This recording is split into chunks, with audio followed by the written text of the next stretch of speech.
Okay, and now it's time for our weekend recap. We're going to kick it off with Caroline Dubois versus Mayra Moneo for what was WBC interim status at 135 pounds. The fight went exactly as I predicted.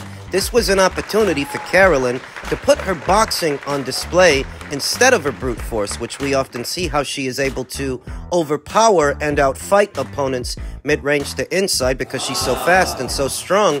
In this fight, against a very aggressive and very persistent opponent, Caroline would be able to put her boxing on display. Moving. Beating those feet, moving around, creating distance, and walking Mayra into punches. Mayra showed a good chin, but I was only able to give her 1 round. 1 round out of 10. It was tantamount to a clean sweep for Caroline Dubois, the noticeably faster and physically stronger fighter of the two, though Mayra showing that good punch resistance and persistence, coming forward, trying to crowd Caroline and put punches together. It was target practice for Caroline, and if nothing else, a good acid test for Caroline Dubois' fitness, her cardio. Can she keep this up throughout the entirety of the fight? Because Mayra's not going anywhere. Mayra's going to keep coming after her. I said ahead of the fight, I don't think Mayra's getting knocked out. She didn't get knocked out, but she did get knocked down off a counter left hand. Got caught with a counter left hand over the top coming in. What looked like an off-balance shot because Mayra wasn't hurt and her legs weren't spaghetti, but she did get sat down. She did get dropped hard. Picked herself up, got back in there. Very tough, very persistent, very aggressive. Though far too simple for Caroline Dubois, who won this thing wide. Not a hard fight to score, not a hard outcome to predict. And so Caroline is now WBC interim champion and the fighter most in line via the WBC to challenge Katie Taylor for what still is her WBC lightweight title. But as I've been telling you, I don't think Katie's coming back down. I don't think she's coming back down to 135. So in all likelihood, Katie's going to vacate the WBC title. It's going to go to Caroline. She will be elevated to WBC champion, and I won't be surprised if that happens before this calendar year is over. The other newly crowned champions at the weight, Rhiannon Dixon holding the WBO. She's supposed to be defending very soon against Terry Harper. Newly crowned IBF champion of Brazil, Beatriz Ferreira. Going the WBC route for Caroline Dubois was always about picking up a vacant title, because the idea that Katie Taylor, who now reigns as undisputed champion at 140 pounds, the idea that she was going to drop down to 135, I mean, they had to know that isn't likely to happen. So if you go after the WBC title, while you may not get a Katie Taylor fight, you will get a title in what are mostly winnable fights, winnable situations like yesterday's situation with Mayra Moneo. Mayra's a good fighter, and she gave Caroline a good acid test in her own way, but like I said, that wasn't a hard fight to predict. A more dicey situation would have been if Caroline so decided to fight Beatriz Ferreira for the vacant IBF earlier this year. That would have been a more even contest than this one was. Nevertheless, Caroline Dubois looked sharp, looked spectacular yesterday. She's now in line to become this division's next WBC champion,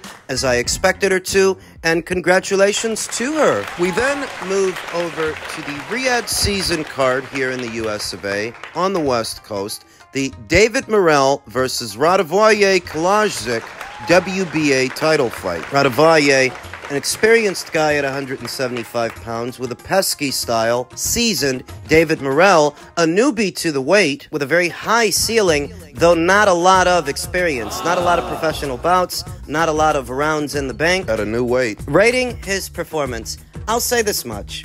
I liked how David Morrell looked against Radivojej more than I liked how David Benavidez looked against Alexander Vajdic. Why? Because he was still able to stay in character. The power was still there. The speed and the accuracy, the explosiveness was still there. And he doesn't look out of place as a light heavyweight. He doesn't look small for the weight. That out of the two Davids that moved up from super middleweight up to light heavyweight, I think David Morrell looked a little better against Radivojej than David Benavidez looked against Vajdic. Because he had to have hurt this guy at least 3, 4, maybe 5 times. Sent him careening across the ring off of hard backhands. He hurt him. So he's still strong. He's still a very strong fighter at 175. his power carried, where David Benavidez, comparatively, it just didn't seem like his power carried up to this weight. Comparing them. Radovanje Kalajdzic, in a very general sense, is a very pesky fighter. Hard to hit, hard to get rid of. The only guy who's ever knocked him out is the one guy at this weight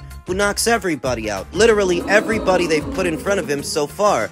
Artur Beterbiev. So when David Morrell goes in there and he doesn't knock out Radovanje, I don't hold it against him too much. I do think his variety of punches could have been a bit better, that he could have improvised a little more to try and hit Radovanje with some punches he doesn't see, because he was mostly headhunting. Even in moments where he buzzed him and had him hurt and sent him careening into the ropes, he was mostly headhunting. If he would have spent a little bit more time on the body to get Radovanje to drop his hands, open up, go for his body so that he drops his hands to protect himself, then when he does, you go back upstairs. Or maybe you jab at his chest. Instead of trying for punches upstairs that Radovanje's gonna slip, you jab at his chest. Touch him there, bring the backhand over. Wasn't a bad showing for David Morrell in what was his light heavyweight debut. I wouldn't say that it was a bad showing, but it wasn't an overly impressive showing either. Somewhere in between. Not bad, not great. Better than David Benavidez's light heavyweight debut, though. I want to say that. Better than that, because David Morrell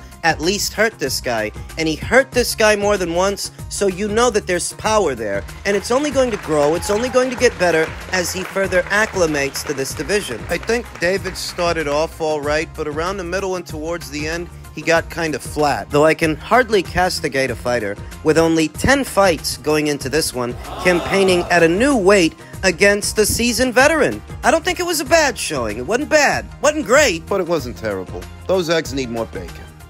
We then move to the heavyweight contest between Martin Bakole and Jared Anderson. In the prediction stuck, I went with Martin Bakole to win. You did. I went with Martin Bakole to win because I lost faith in Jared Anderson. His last 2 to 3 fights, he's been looking bang average. And this is against moderately sized heavyweights. Not even the big men of the big men.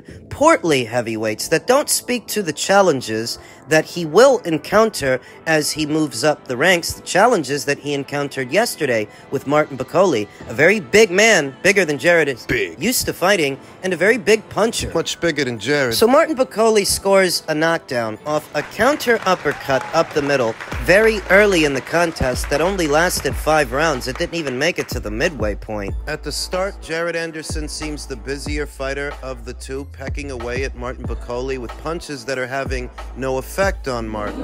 And towards the end of the round, the first round, Martin gets in with a big uppercut right up the middle and starts to unload. Drops Jared Anderson for the first time. That impending sense of doom being dropped so early in the fight. It just started, and you're already seeing what I was talking about. Jared Anderson survives the first round, and as the fight progresses, you see he's trying to be busier. Once again, just pecking away with his punches, getting in here and there, but having no noticeable effect on Martin Bakole. I mean, it's either Martin's got a fantastic poker face, or these punches just ain't doing nothing. These punches from Jared, they're not having any effect. As opposed to Martin. Whenever Martin decided to let his hands go, as soon as he did, it was having a noticeable effect on Jared. There was nothing that he could do to keep him off, keep him out, hold him back. He was just overpowered. In the 5th round, once again, Martin Bakole gets in with an uppercut up the middle in the exchange, seemingly innocuous. It didn't seem like that big a punch. But it did have a big effect as Jared Anderson was dropped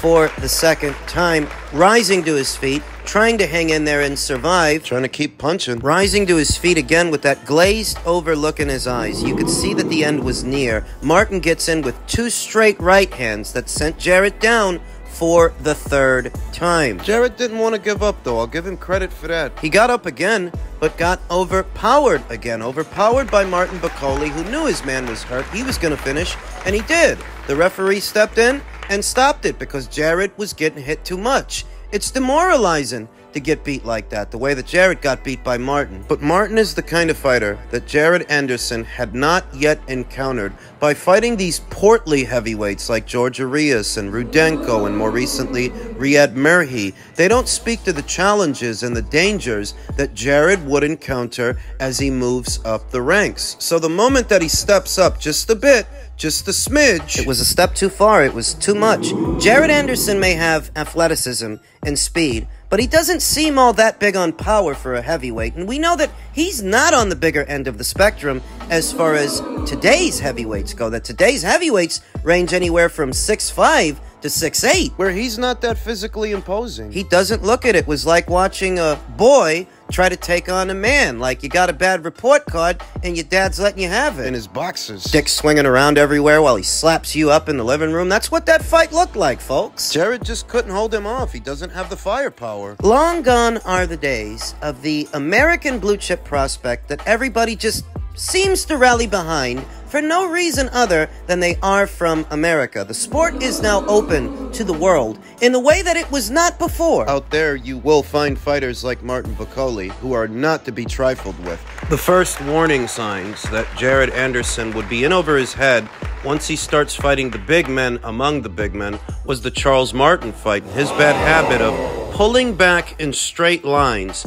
to get out of striking distance, not realizing that lines him up for straight punches. Straight punches from bigger men with bigger wingspans, bigger reach than he's accustomed to because he keeps fighting these portly heavyweights. Yeah, maybe that works on them because they're shorter and their arms are shorter. But once you start fighting those guys 6'5", 6'6", you ain't gonna be able to get away with that. Jared Anderson seems like a fighter who is trying to be more of a boxer in a division full of bangers. That's how it looked. A division full of brutes. I mean, he got it bad yesterday. He got it worse than Tony Yoka got it because at least Tony Yoka went the distance with Martin. Jared, he didn't make it to the midway point. Stopped in 5. Lit up like a Christmas tree in the middle of summer. Was bad. To beat a guy like Martin Bakole, you're gonna need some size, you are, and some stopping power. This Martin Bakole that is just walking through guys and overpowering them like he did with Tony Yoka and Carlos Takam. More recently, Jared Anderson.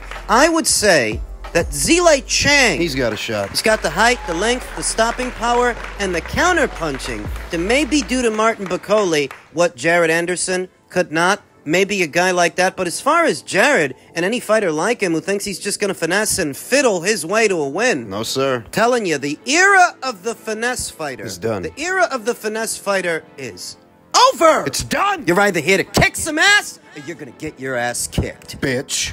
There's a lot to reflect upon. Every one of the predictions stuck. That is, every one of the outcomes I called.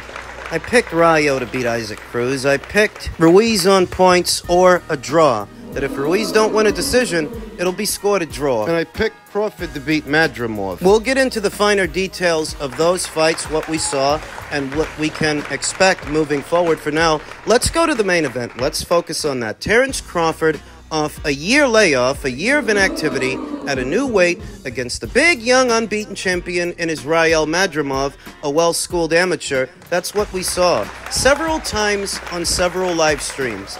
In the build-up of this fight, I stated that I think Israel Madrimov would give Terence a better fight, better even, than the fight Errol Spence Jr. gave him, because there's a difference between good boxing, actual boxing, and good promotion. Most Americans can't tell the difference. They don't know this guy, so they think he's some nondescript fighter, some nondescript champion who's just there to lay down. That's not the way I saw it. In my prediction video, I talked about how I felt Terence Crawford would look human at the start because he's been out a while, and this is a new weight. This guy's movement. He's in a state of perpetual motion the whole time. Won't stand in one spot, bouncing back and forth on his toes, looking to jump in and throw punches. He was getting in with a lot of right hands, straight right hands down the middle at the start of this contest. He was having a lot of success with that right hand. Terence was fighting out of the southpaw stance, which makes him more susceptible to it. More susceptible than he would have been out of the orthodox stance. We saw that early, Israel having success with that punch. And throughout, this turned out to be a fight. More of a fight, more of a contest than I thought it would be. A little harder for Terence than I thought it would be, but I did score it in his favor. 7-5 Crawford seems appropriate. The speed was there, and believe it or not, the power was still there. It was his timing that was off, and timing is most affected by long stints of inactivity. Having not fought in a while, your timing's going to be off. But as far as speed and power, it carried. It's actually still there. Because whenever Terence did get in with a couple of shots, you could see almost immediately Israel didn't like it. Not to say that Terence liked Israel's punches, I don't think he did, but Terence is the older, smaller fighter moving up, so that's expected. Establishing early that both guys have power, they both took a measured approach with each other. Neither was throwing caution to the wind. But if Terence looked a little bit more human than usual, well, the time off and moving up to a new weight, his first fight back, has a lot to do with it, as well as Israel's state of perpetual motion. Always bouncing back and forth, on his toes, in and out. It makes him tricky. It doesn't make for a clear target when he's bouncing back and forth on his toes, chin tucked, at a slight crouch, bending at the waist and knees. It makes him tricky. He was harder to hit than a lot of other fighters that Terence Crawford has encountered at 135, 140, and 147. He's a well-schooled amateur, and that's what I was telling you guys in a build-up. The movement, the level changes, and staying off the line at a slight crouch, it makes for a tricky target. But where Terence won it, and where Israel gave it away, is Israel started to get a little tired in the middle and lose form, get hit a little more. He was getting hit a little more. You notice Terence putting punches together, combinations to the body. Sharp punches upstairs, around, or through the guard, where Israel was having success with his straight right hand. Crawford was having a lot of success with the body punches. He's getting those in. It's the funniest thing. Where I think Israel gave away the fight was there were too many quiet moments in the second half, and that's actually because he's a good boxer. By then he knew he can't just jump in on Crawford. He had to measure his approach. He did that so much, it created too many quiet moments where he's not doing a lot. He might get in with a single punch, where Crawford might get in with 2 or 3 to the body, maybe a few upstairs. In the second half, Crawford was a little busier, where Israel became more cautious. And because he's a good boxer, he knows not to do nothing stupid. He's trying to limit Terence Crawford's countering opportunities, but in doing so, he's not doing very much himself. Now, both guys were marked up after the fight, you know. Israel had a little mouse under his eye, so did Terence. They were both made to work, and it's not one way. But 7-5 Terence Crawford. 7-5, that seems appropriate in a competitive fight. There is a lot more to address moving forward than just that, just the fight that we saw. What happens next? Was that slippage yesterday? Is Father Time catching up to Terence? We'll get to all that and more in the next few videos. But Terence just edged it for me.